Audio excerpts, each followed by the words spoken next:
What's good, YouTubers and YouTubettes? This is JB Sports, back again with another one. Manny Pacquiao coming back at the age of 46, taking on WBC welterweight champion Mario Barrios in a 50-50 fight. I've been going back and forth with a lot of people on these different boxing YouTube channel. They saying, hold up, JB Sports, you crazy, man. Manny Pacquiao's too old. Manny Pacquiao gonna get destroyed. Manny Pacquiao gonna get his hat brought to him. Manny Pacquiao ain't got no business in the ring. He's not gonna be able to do the things that he did when he was a young fighter, when he was beating Antonio Barrera, beating Eric Morales, beating Diaz, beating Juan Manuel Marquez, beating Margarita, beating Sugar Shane Mosley, beating Ricky Hatton.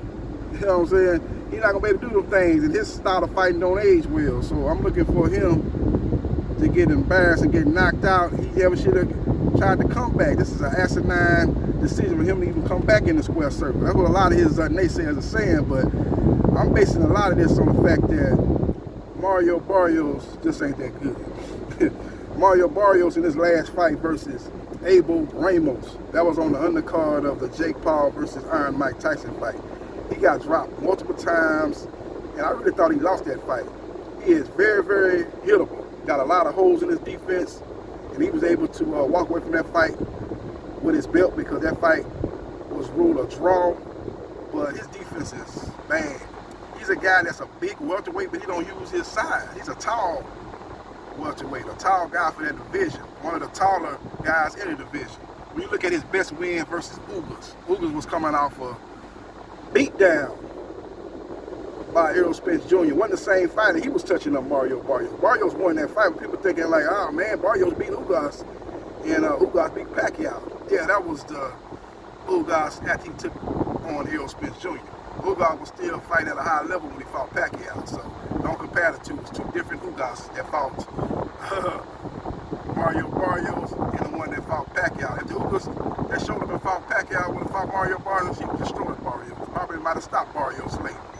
Barrios is very, very hittable. He lost to a lot of fighters, in my opinion, that ain't on the level of the opponents that Manny Pacquiao has beat. Now, Manny Pacquiao at this stage of his career is a dicey proposition. We don't know what he's going to bring to the table. Again, his fight style do not age well, but I think you're going to see a little bit of the Manny Pacquiao that we saw in the Keith Thurman fight. Remember, he came out strong against Keith Thurman, dropped him early, but in the middle rounds, Thurman took over. And I think one of the reasons why Thurman was able to take over was because Manny Pacquiao was kind of preserving himself for the championship rounds. He didn't want to gas out.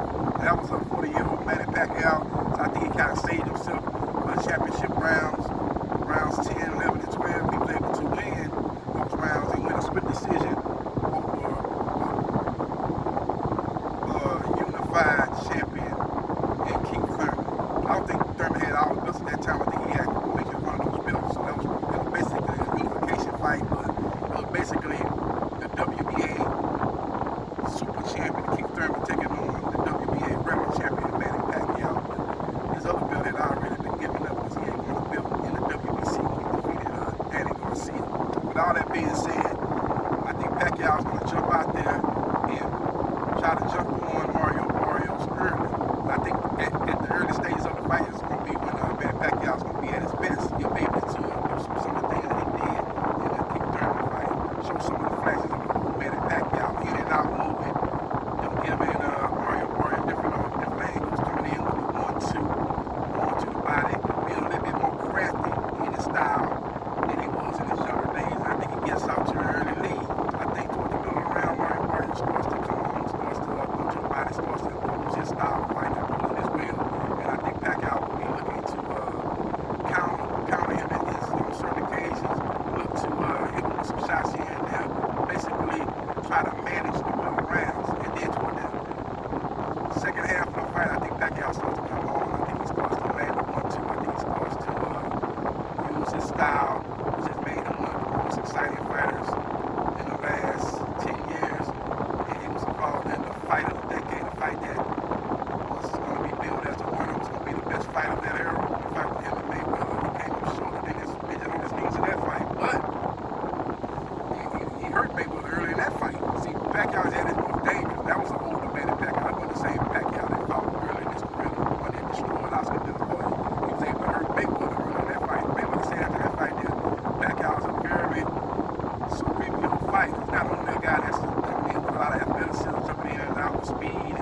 time he fought Marvin Hagler off of no two-ups and beat Marvin Hagler. He was the top guy in boxing, the best fighter in the middleweight division. A guy that just got through destroying Hearns, beating Roberto Duran, stopping the Beast Mugabe, who was the boogeyman at that time. He was on quite a run. He was no doubt about a Hall of Famer and a guy that was very, very active. And Sugar Ray Leonard basically came off of 2.5 years off of not fighting, basically coming in off the couch, coming in training, having one strong training camp, was able to pull off a split decision win over Marvin Hagler. But that was a Sugar Ray Leonard that was probably in his early 30s that was able to pull that off. This Pacquiao at the age of 46, in my opinion, will be able to top even that feat if he's able to defeat Mario Barrios July 19th. Let me know your thoughts in the comment section. Who you like in this particular matchup? Pacquiao, Barrios? Who you like either one by decision? Let me know in the comment section. If you think they're going to get us a stoppage or a knockout, let me know the round in the comment section. Follow me on Facebook, Gerard Briscoe. Follow me on TikTok at JB Sports. New Media. Follow me on Twitch at Briscoe MA77071. And follow me on TikTok, like I said earlier, at JB Sports New Media. Follow me on my 2 YouTube channels at JB Sports. The man, the myth, the legend, 9656. And other channel at JB Sports, the man, the myth, the legend, 8000. And follow me on Facebook, at Gerard Briscoe. I did say that earlier. And like, share, and subscribe to JB Sports.